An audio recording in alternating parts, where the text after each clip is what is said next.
আচ্ছা, অ্যান্টিএমেটিক্সের মধ্যে first question হচ্ছে যে এমএসিস হচ্ছে কেন, মানে ভমিটিং হচ্ছে কেন। ভমিটিং হতে পারে মেডিকেশনের কারণে অথবা কোনো ইনফেকশনের কারণে। এরপরে প্রেগনেন্সিতে ভমিটিং হয়, অথবা ভেস্টিবুলার ডিসফাংশন যদি হয় তাহলে আমরা যেটাকে বলি মোশন সিকনেস, সেখান থেকে ভমিটিং হতে পারে। এই চারটা মেইন কারণ। তো এখন এই চারটা কারণ তো মানে এটা একটা মেকানিজম আছে ভমিটিং হওয়ার। তো বলা হয় যে নর্মালি যে চারটা অ্যাফারেন্ট ইনপুটের কারণে ভমিটিং সেন্টার অ্যাক্টিভেটেড হয়। যখন ভমিটিং সেন্টার অ্যাক্টিভেটেড হয় তখন হচ্ছে গিয়ে ভমিটিংটা হয়। তো এই চারটা অ্যাফারেন্ট ইনপুট হচ্ছে নাম্বার 1 এখানে যেটা দেখা যাচ্ছে যে কিমো receptor trigger zone. কিমো receptor trigger zone মানে হচ্ছে যে কোনো ধরনের কেমিক্যালগুলা রিসিভ করে তারপরে ভমিটিং সেন্টারকে যদি সে অ্যাক্টিভেট করে ভমিটিংয়ের জন্য, তখন ভমিটিং রিফ্লেক্স হবে। তো এই কিমো রিসেপ্টর কী কেমিক্যালের কারণে ভমিটিং সেন্টারকে ট্রিগার করতে পারে? একটাই যে আমরা বললাম এখানে মেডিকেশন হতে পারে, এরপরে বিভিন্ন ধরনের টক্সিন, সাইটোটক্সিক ড্রাগস, বিশেষ করে কিমোথেরাপিতে যেই ড্রাগসগুলো দেওয়া হয় সেই কিমোথেরাপি ড্রাগসগুলো কিমো রিসেপ্টর ট্রিগার জোনকে অ্যাক্টিভেট করবে, দেন ফার্দার এটা হচ্ছে গিয়ে ভমিটিং সেন্টারকে অ্যাক্টিভেট করতেছে।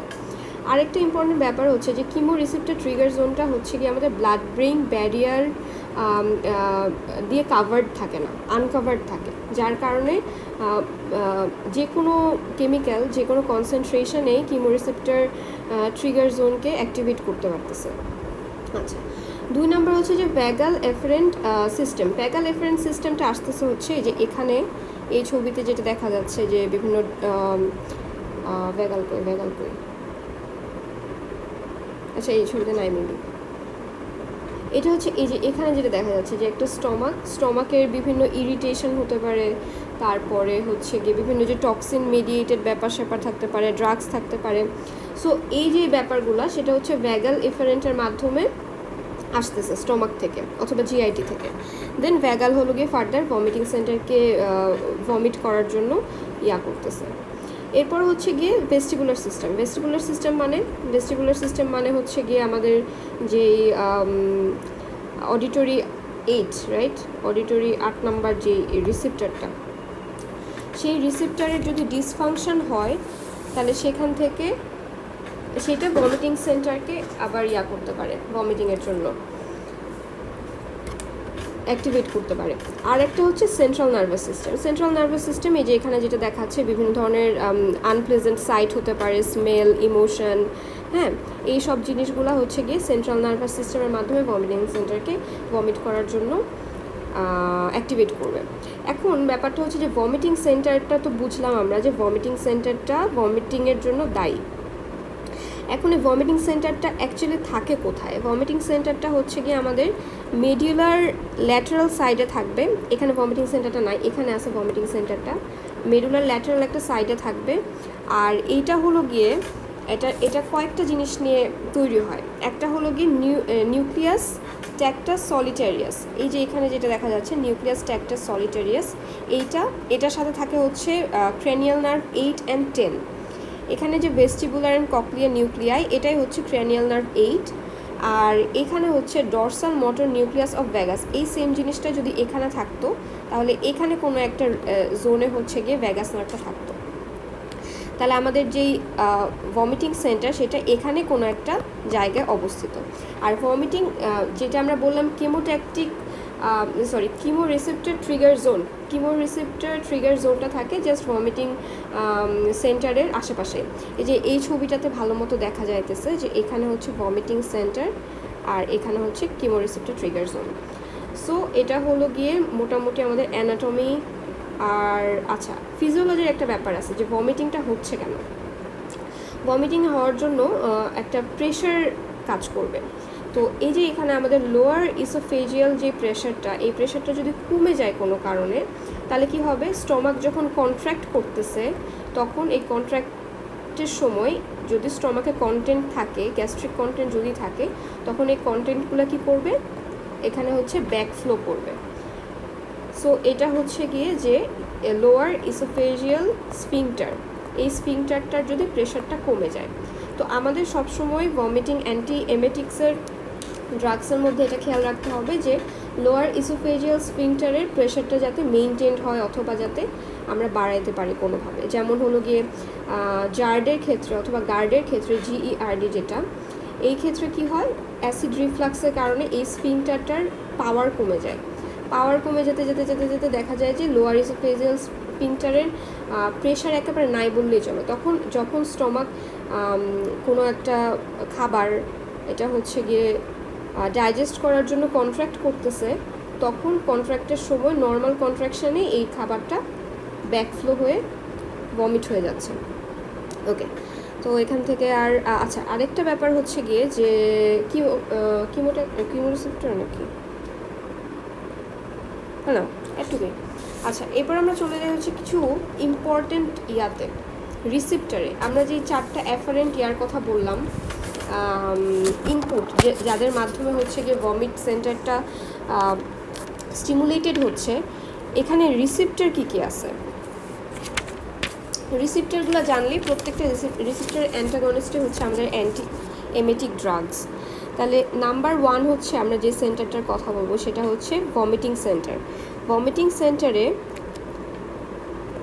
রিসিপ্টার কী কী থাকবে? ভমিটিং সেন্টারে সব ধরনের রিসিপ্টার থাকবে। এখানে মাস্কারিনিক রিসিপ্টার থাকে, এখানে হিস্টামিন রিসিপ্টার থাকে, তারপরে এটা কি নিউরোকাইনিন রিসেপ্টর থাকে, NK1 নিউরোকাইনিন রিসেপ্টর, আর সেরোটোনিনের রিসেপ্টর থাকে। সেরোটোনিনের ক্ষেত্রে একটা কথা বলি, সেরোটোনিনের অনেকগুলো টাইপ আছে, HT1, HT2, HT3। তো আমরা মেনলি হচ্ছে এই HT3 নিয়ে কাজ করব। আর হ্যাঁ, HT3 নিয়ে কাজ করবো। অ্যাকচুয়ালি আমরা HT3 এর যে রিসেপ্টরটা এটাকে হচ্ছে গিয়ে করি, অ্যান্টাগনিস্ট করি। আচ্ছা, নাম্বার 2 জোন হচ্ছে কিমোরিসেপ্টর ট্রিগার জোন, CTZ। CTZ-এর মধ্যে রিসেপ্টর থাকবে হচ্ছে D2 মানে হচ্ছে ডোপামিন রিসেপ্টর, ওপিওয়েড রিসেপ্টর থাকবে, NK1 থাকবে, আর থাকবে 5-HT3। তাহলে 5-HT3 দুইটাতে আছে, NK1 দুইটাতে আছে। আচ্ছা, 3 নাম্বারটা কি? 3 নাম্বার হচ্ছে আমাদের ভেস্টিবুলার, যেটা বলছিলাম ভেস্টিবুলার রিজিয়ন। এখানে থাকবে 2টা রিসেপ্টর, M1 অ্যান্ড H1। তার মানে আমরা বুঝতে পারতেছি যে মোশন সিকনেসটা যেহেতু ভেস্টিবুলার রিজিয়নের ডিসফাংশনের কারণে হচ্ছে, তাহলে আমাদের যে ড্রাগসগুলো আমরা দিব সেগুলো জাস্ট M1 আর H1 রিসেপ্টরের অ্যান্টাগনিস্টই যদি হয়, তাহলে হচ্ছে এটা অ্যান্টি মোশন সিকনেস সে ড্রাগ হিসেবে কাজ করতেছে, বা মোশন সিকনেসের ড্রাগ হিসেবে কাজ করতেছে। আচ্ছা, নাম্বার 4 হচ্ছে যে ভ্যাগাল, যেটা বললাম যে ভ্যাগাল অ্যান্ড স্পাইনাল অ্যাফারেন্ট নার্ভ, যেটার মাধ্যমে বিভিন্ন ধরনের ইরিটেশনের স্টিমুলেশন অথবা হচ্ছে যে কোনো ধরনের কেমিক্যাল এসে ভমিটিং সেন্টারকে অ্যাক্টিভেট করতেছে, সেইটার রিসেপ্টর হচ্ছে জাস্ট 5-HT3 একটা রিসেপ্টর। ওকে, এখন তাহলে এইসব রিসেপ্টর কোন কোন ড্রাগের মাধ্যমে জাস্ট এই রিসেপ্টরগুলাই অ্যান্টাগনিস্ট করতে পারবো সেগুলো একটু দেখি। এখানে মোটামুটি আমি অ্যান্টিএমেটিক্সের যে ড্রাগগুলো সেগুলো দেখাইছি। এখানে একটা যেটা বললাম যে D2 অ্যান্টাগনিস্ট অর্থাৎ dopamine receptor antagonist, 5-HT3 antagonist, NK1 antagonist আমরা ইউজ করতে পারি, অ্যান্টিকোলিনার্জিক, কজ আমরা দেখছি M1 রিসেপ্টর আছে, তাহলে M1 রিসেপ্টরকে অ্যান্টাগনিস্টের মাধ্যমে আমরা অ্যান্টিএমেটিক এফেক্ট পেতে পারি। H1 অ্যান্টাগনিস্ট হচ্ছে হিস্টামিন, অ্যান্টিহিস্টামিনস, কর্টিকোস্টেরয়েডস, ফেনোথায়াজিনস, বিউটেরোফেনোন, বেনজোডায়াজেপিন আর ক্যানাবিনয়েডস। এখন মেইন যেটা সেটা হচ্ছে যে এই যে ডোপামিনের যে রিসেপ্টর ব্লকার, এটার আরেকটা নাম হচ্ছে প্রোকাইনেটিক এজেন্ট। প্রোকাইনেটিক এজেন্ট বলার কারণ হচ্ছে যে এইটা সিলেক্টেড কিছু স্মুথ মাসেলকে কন্ট্র্যাক্ট করে। এখন সিলেক্টেড কিছু স্মুথ মাসেল কন্ট্রাক্ট করা দরকারটা কি? এই যে আমরা একটু বললাম যে লোয়ার ইসোফেজিয়াল যেই স্ফিংটারটা, সেই স্ফিংটারটার যদি আমরা প্রেশারটাকে বাড়াইতে পারি, সামহাও প্রেশার যদি বাড়ে, তাহলে এই স্টোমাক থেকে, আমাকে স্টোমাক উল্টা আসতেছে কিনা জানি না, এই স্টোমাক থেকে কিন্তু যে কন্টেন্টটা সেটা উপরে যেতে পারবে না। সো কাজটা হচ্ছে মেইনলি যে আমরা যে ডোপামিনের ইয়াটা করব এখানে। আচ্ছা, আমরা ড্রাগসে চলে আসি এখন। তো অ্যান্টিএমেটিক্স ড্রাগসের মধ্যে ফার্স্টে হচ্ছে আমরা দেখব dopamine 2 receptor antagonist. Dopamine 2 receptor অ্যান্টাগনিস্টের ভিতরে ড্রাগস কী কী আছে? আমি তো ড্রাগসের নাম মুখস্থ করি নাই। অন্ডাস্টেরন আছে, ওয়েট নাই, মেইনলি আছে হচ্ছে গিয়ে যে মেটোক্লোপ্রামাইড আর একটা হচ্ছে ডমপেরিডন। এর মধ্যে ডমপেরিডনটা আমরা বেশি ইউজ করি। এটার কারণ হচ্ছে যে ডমপেরিডন মেইনলি যেটা যে ব্লাড ব্রেন ব্যারিয়ারকে ক্রস করতে পারে না, তাই মেটোক্লোপ্রামাইড যেটা এটার হলো গিয়ে কিছু সিএনএস এফেক্ট আছে, এক্সট্রা পাইরিমিডাল ট্র্যাক্টে এটা কিছু অ্যাডভার্স এফেক্ট করে, কিন্তু ডমপেরিডন সেটা করে না। সো আমাদের ড্রাগস শেষ, মোটামুটি এই দুইটা ড্রাগস আছে মেইনলি আর কি। আচ্ছা, এরপর হচ্ছে mechanism of action. D2 receptor থাকবে আমাদের গাটের স্মুথ মাসেলে। এখন এটার কাজ হচ্ছে যে মেইনলি এটা করে অ্যাসিটাইলকোলিনের সিক্রেশনকে কমায় দেয়। সিক্রেশনকে কমায় দেওয়ার কারণে এরা হচ্ছে মাসেল কন্ট্রাকশনটা, স্মুথ মাসেল যে কন্ট্রাক্ট করার কথা সেই মাসেল কন্ট্রাকশনটা হইতেছে না। আর কি করে? মাসেল কন্ট্রাকশন যদি না হয় তাহলে লোয়ার ইসোফেজিয়াল যে স্ফিংটার আছে এটারও মাসেল কন্ট্রাকশন হয় না, রাইট? হ্যাঁ, এটাও রিল্যাক্স হয়ে যায়, স্ফিংটারটাও রিল্যাক্স হয়ে যায়। এটার সাথে সাথে যে গ্যাস্ট্রিক এমটিং এটা ডিলে করে, সো আমরা যখন ডোপামিনের রিসেপ্টরকে ব্লক করে দিতেছি তখন আলটিমেটলি এগুলো সব নেগেটিভ এফেক্টগুলো আমরা পাবো। অর্থাৎ অ্যাসিটাইলকোলিন বেশি বেশি সিক্রেট হবে, তারপর বেশি বেশি সিক্রেট অ্যাসিটাইলকোলিন হইলে মাসেল কন্ট্রাকশন করবে, গ্যাস্ট্রিক এমটিং তাড়াতাড়ি হবে, লোয়ার ইসোফেজিয়াল রিল্যাক্স হবে না, কন্ট্রাক্ট করবে, তখন এখানে প্রেশারটাও বেড়ে যাবে। প্রেশারটা যদি বেড়ে যায় তখন এটা অ্যান্টিএমেটিক এফেক্ট দেবে।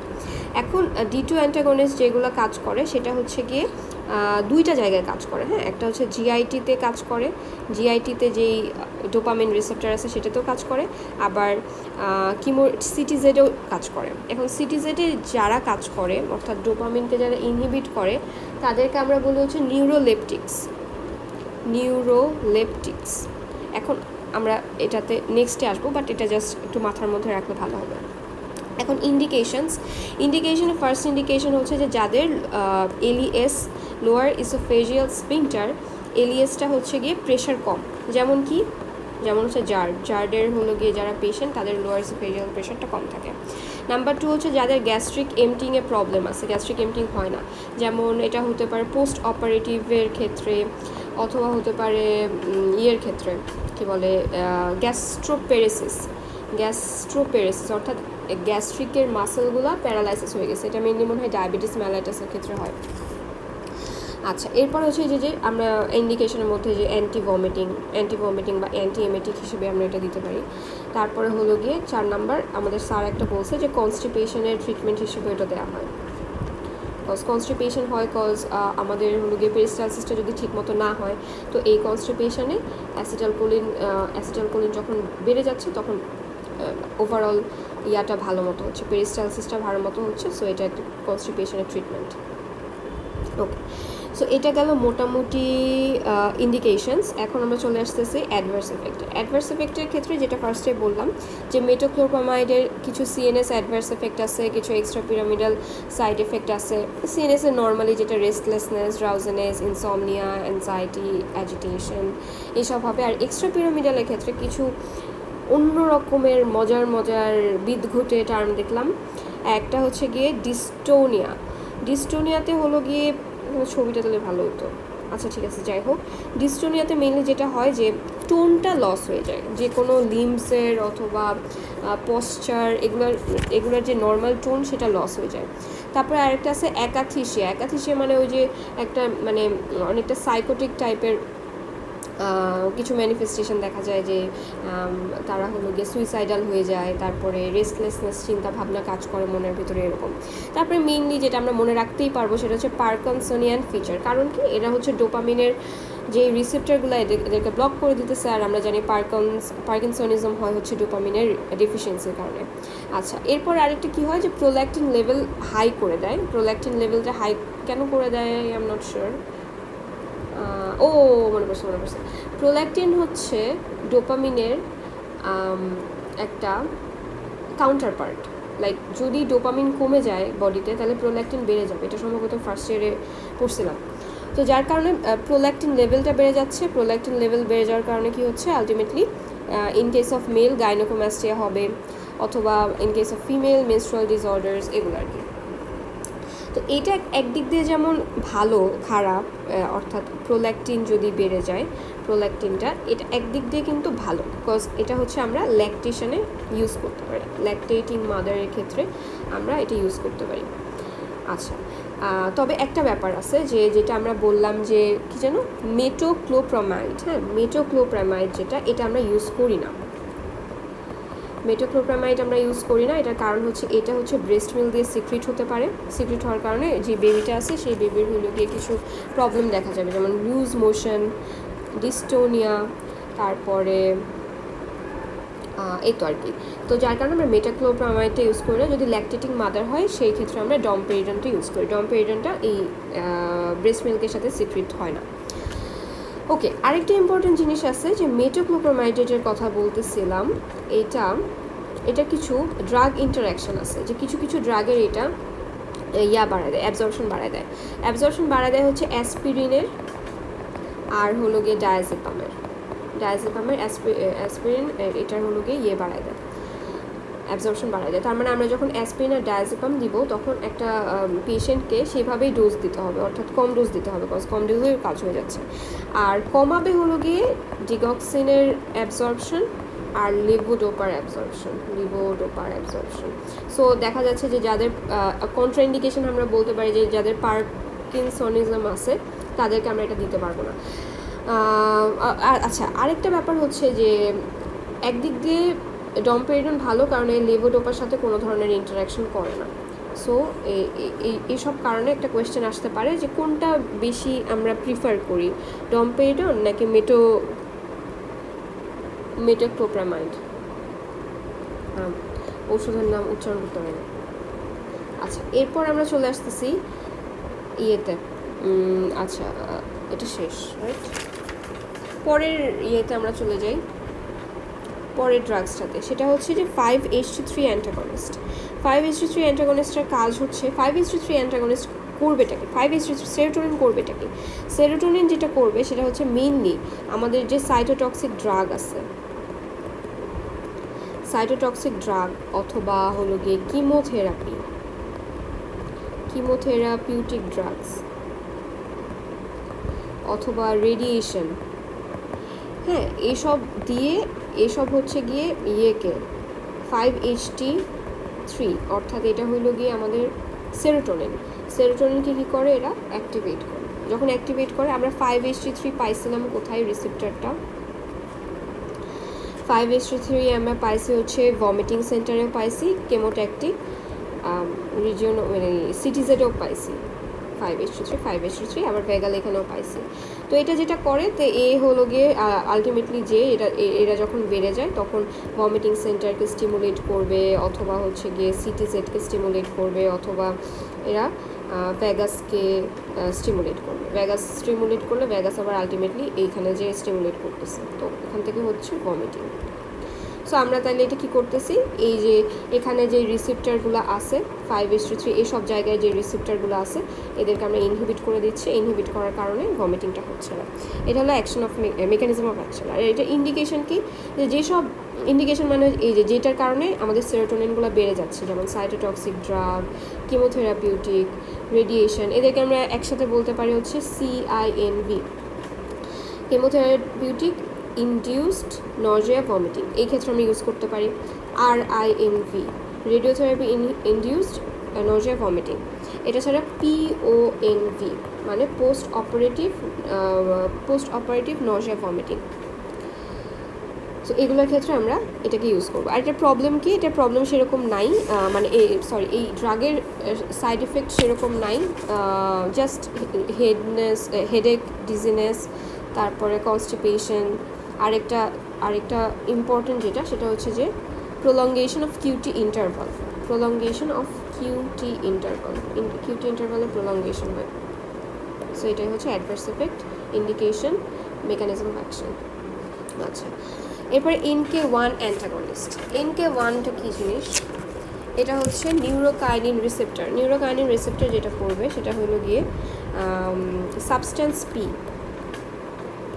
এটা অনেকটা সেরোটোনিনের মতো কাজ করে। সাবস্টেন্স পি NK1-এ বসবে, NK1-এ বসলে এটা কি করবে, ভমিটিং সেন্টারকে স্টিমুলেট করবে ভমিটিংয়ের জন্য। সো আমরা এই NK রিসেপ্টরটাকে ব্লক করে দিয়ে ভমিটিংটাকে আলটিমেটলি অফ করে দেবো। সো এখানে যেই ড্রাগসগুলো আমরা ইউজ করি সেটা হচ্ছে অ্যাপ্রেপিটেন্ট আর ফসাপ্রিপিটেন্ট। অ্যাপ্রেপিটেন্ট, ফসাপ্রিপিটেন্ট। অ্যাপ্রেপিটেন্টটা হচ্ছে আমরা নর্মালি আইভিতে ইউজ করি, আর এটা হাই এমেটোজেনিক কিমোথেরাপির ক্ষেত্রে আমরা ইউজ করি।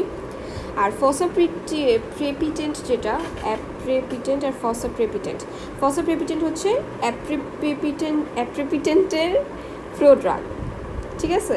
তো ফসাটা হচ্ছে গিয়ে প্রোড্রাগ, এই জন্য এটার নাম এত কঠিন, ফসাপ্রেপিটেন্ট আর অ্যাপ্রেপিটেন্ট শেষ। আচ্ছা, এরপর হচ্ছে অ্যান্টিকোলিনার্জিক। অ্যান্টিকোলিনার্জিক কজ আমরা দেখছি যে ওখানে অনেকগুলো রিজিয়নে M1 রিসেপ্টরটা আছে, এই জন্য আমরা অ্যান্টিকোলিনার্জিক হিসেবে ইউজ করি মেইনলি হায়োসিন হাইড্রোব্রোমাইডকে, ব্রোমাইড, এটাকে মেইনলি ইউজ করব। এ কী করবে, এই যে হচ্ছে কি আমাদের যে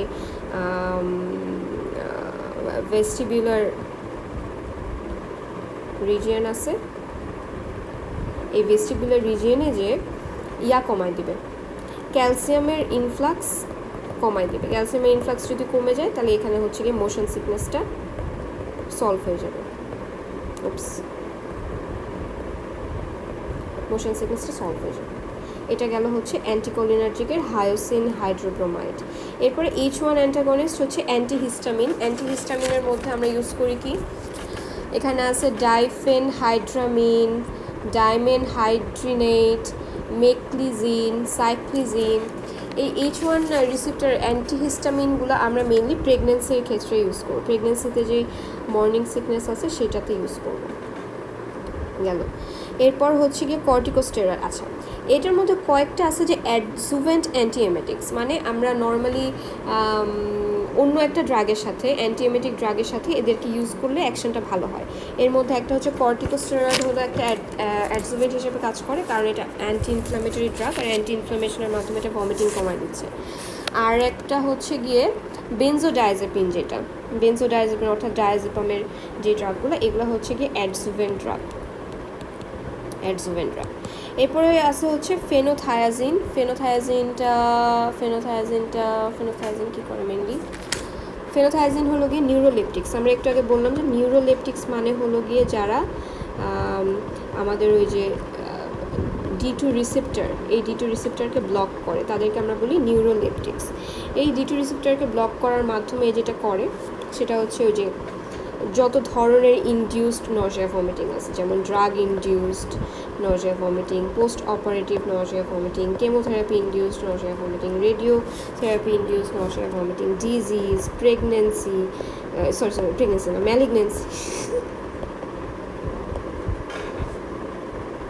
ম্যালিগনেন্সি, সব কিছুতে আমরা হচ্ছে এটা অনেক পাওয়ারফুল নিউরোলেপটিক্স, এটা ইউজ করি। ওকে, এরপর হচ্ছে আরেকটা আছে বিউটাইরোফেনন, এটা নিয়ে আমি পড়ি নাই বেশি। আর ক্যানাবিনয়েডস ওভাবে ইউজ করা হয় না, বাট এটা হলো হ্যালুসিনেশন করে দেয়। সো দ্যাটস ইট, মোটামুটি এতটুকুই। এখন আমরা আসবো যে একেবারে প্রবলেম ওয়াইজড আমরা কী কী ড্রাগস ইউজ করব। প্রবলেম ওয়াইজড, যেমন কারো যদি মোশন সিকনেস যদি থাকে তাহলে আমরা কি ইউজ করবো, অলরেডি বলে দিছি যে এখানে আমরা ভেস্টিবিউলারে যে রিসেপ্টরগুলো থাকে ওদের অ্যান্টাগনিস্ট ইউজ করবো। সেটা হচ্ছে একটা হায়োসিন, আমাদের স্যার বলছিল যে এটা জয় ট্রিপ, ইজি ট্রিপ টাইপের নামে পাওয়া যায়, হায়োসিন ইউজ করব। এরপরে প্রোমেথাজিন, আচ্ছা একটা মজার জিনিস আছে, সিনারিজিন নিয়ে আমি কথা বলি নাই। সিনারিজিন হচ্ছে গিয়ে আরেকটা ড্রাগ, এখানে লিখি সিনারিজিন, আমার মনে হয় বানান ভুল হয়েছে, যাই হোক। তো সিনারিজিন হচ্ছে এমন একটা ড্রাগ যেইটা একসাথে অ্যান্টি এমেটিক প্লাস অ্যান্টি ভার্টাইক, অর্থাৎ যাদের মাথা ঘুরে তাদেরকে একসাথে এটা দিয়ে দেওয়া যায়। সিনারিজিন বানান ভুল হয় না, ঠিক আছে। আচ্ছা, নাম্বার 2 হচ্ছে যে কোনো ধরনের সাইটোটক্সিক ড্রাগ থেকে যদি কারো ভমিটিং হয় তাহলে তো আমরা বললাম যে যত ধরনের নিউরো লেপটিক ড্রাগ আছে, অর্থাৎ এখানে কি আছে নিউরোলেপটিক ড্রাগসের মধ্যে ফেনোথায়াজিনস ইউজ করব, আর সেরোটোনিনের যে ড্রাগগুলো এগুলো ইউজ করব। মেনলি এখানে আছে হচ্ছে গিয়ে অনড্যানস্টেরন, মানে ওই যে এটা অনড্যানস্টেরন আছে, ডেক্সামেথাসোন আছে, তারপরে ডাইফেন হাইড্রামিন আছে, লোরাজিপাম আছে। এই তো মোটামুটি সাইটোটক্সিক হয়ে গেল। তাহলে দুইটা হইলো। এরপর হচ্ছে যে মর্নিং সিকনেস, যেটা বললাম, মর্নিং সিকনেসের ক্ষেত্রে আমরা ইউজ করবো অ্যান্টিহিস্টামিনস। অ্যান্টিহিস্টামিনের মধ্যে ডাইসাইক্লোমিন, পাইরিডক্সিন, মেক্লিজিন, সাইক্লিজিন, ডক্সিলামাইন, এইসব। ঠিক আছে, তাহলে এই তো এই তিনটার কারণে এই তিন টাইপের ড্রাগস আমরা ইউজ করতেছি। তাহলে এগুলো গেল ড্রাগসের নাম পড়তে আমার দাঁত ভেঙে গেছে, মুখস্থ তো এখনো হয় নাই, বুঝাই যাইতেছে এখানে আমি কি লিখতেছি এই। আর এখানে হচ্ছে লোকেশন আর কিছু রিসেপ্টর, এটা মনে রাখলে মোটামুটি কোন ড্রাগ কোথায় কাজ করতেছে এবং কোথায় কোন ড্রাগ দিব এটা মনে থাকবে। আর সেরোটোনিনের কয়েকটা টাইপ আছে। আচ্ছা, এই তো মোটামুটি সেরোটোনিনের টাইপ আছে। এটা ইম্পর্টেন্ট কেন? কারণ হলো গিয়ে 5-3 এর উপর আমরা কাজ করতেছি। আবার আরেকটা আছে 5-4। এটা কি করে? এটা হচ্ছে গিয়ে ওই যে আমরা ফার্স্টে যে পড়লাম যে D2 রিসেপ্টর অ্যান্টাগনিস্ট, এই D2 রিসেপ্টর অ্যান্টাগনিস্টের মধ্যে আমরা অ্যাকশন অফ মেকানিজমে পড়ছিলাম যে এটা হলো গিয়ে D2 রিসেপ্টরকে ব্লক করে দিচ্ছে, যার কারণে অ্যাসিটাইলকোলিন বেড়ে যাচ্ছে। আরেকটা মেকানিজম অফ অ্যাকশন আমাদের স্যার বলছে, সেটা আমি বইয়ে মানে গাইডে পাই নাই, সেটা হলো যে এটা 5-HT4 এর যে রিসেপ্টর এটাকে অ্যাক্টিভেট করে দেয়। অ্যাক্টিভেট করলে কি হয়?